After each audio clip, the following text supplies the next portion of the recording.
Hi.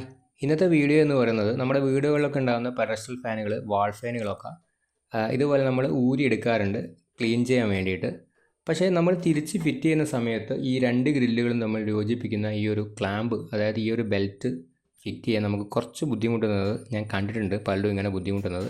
അപ്പോൾ ഇതെങ്ങനെയാണ് നമുക്ക് സിമ്പിളായിട്ട് ഈ ഒരു ക്ലാമ്പ് ഫിറ്റ് ചെയ്യാം എന്നുള്ളതാണ് നമ്മൾ ഇന്നത്തെ വീഡിയോ. അതിനായിട്ട് നമ്മൾ ക്ലാമ്പ് ഊരിയെടുത്ത് കഴിഞ്ഞാൽ നിങ്ങൾക്ക് രണ്ട് ചാനൽ കാണാം. ഇതിൻ്റെ അകത്ത് രണ്ട് ട്രാക്ക് കാണാം, അതായത് രണ്ട് കമ്പി കയറി നിൽക്കാനുള്ള ട്രാക്ക് ഇതിനകത്ത് കാണാം. അപ്പോൾ ആദ്യത്തെ ട്രാക്കിൽ നമ്മൾ നമ്മളെ ഫാനിൻ്റെ മുകളിൽ തന്നെയുള്ള ആ ഒരു ഗ്രില്ല് നമ്മൾ പിടിപ്പിക്കുക. നല്ല ലൂസായതുകൊണ്ട് തന്നെ സിമ്പിളായിട്ട് നമുക്കത് പിടിപ്പിക്കാൻ കഴിയും. അങ്ങനെ പിടിപ്പിച്ചതിന് ശേഷം അതിൻ്റെ ആ ഒരു ക്ലാമ്പിൻ്റെ, അതായത് ചാനലിൻ്റെ സ്ക്രൂ ഉണ്ടാവും മുകളിലുള്ള, ആ സ്ക്രൂ ഒരു 3-4 പിരി മാത്രം ടൈറ്റ് ചെയ്യുക. ഓവർ ടൈറ്റ് ചെയ്യുക, അതൊരു മീഡിയത്തിൽ ടൈറ്റ് ചെയ്യുക. ഒരു 3-4 പിരി ടൈറ്റ് ചെയ്യുമ്പോൾ മീഡിയം ആവും. വെള്ളം വലിച്ചാൽ ഊരി പോരുകയും ചെയ്യും. എന്നാലത് ചെറിയ രീതിയിൽ ടൈറ്റ് ആയിട്ടും ഉണ്ടാവും എന്ന രീതിയിൽ വെച്ചതിന് ശേഷം നമ്മുടെ രണ്ടാമത്തെ ഗ്രില്ല് അതിൻ്റെ പേരൊക്കെ നേരെയാക്കി വെച്ചതിന് ശേഷം ഈ ഒരു ഭാഗത്തേക്ക് കയറ്റി വെക്കുക.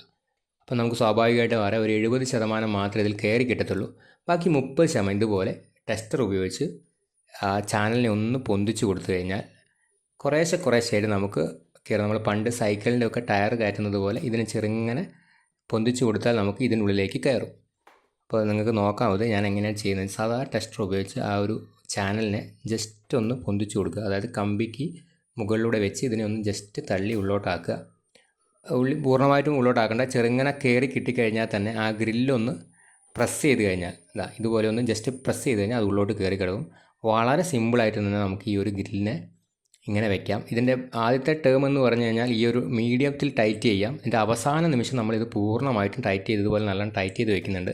ആ ഒരു മീഡിയത്തിൽ ഇതിനെ ടൈറ്റ് ചെയ്ത് പിടിപ്പിച്ചതിന് ശേഷം നമുക്കിത് സിമ്പിളായിട്ട് ചെയ്യാൻ പറ്റും എന്നതാണ് കാര്യം.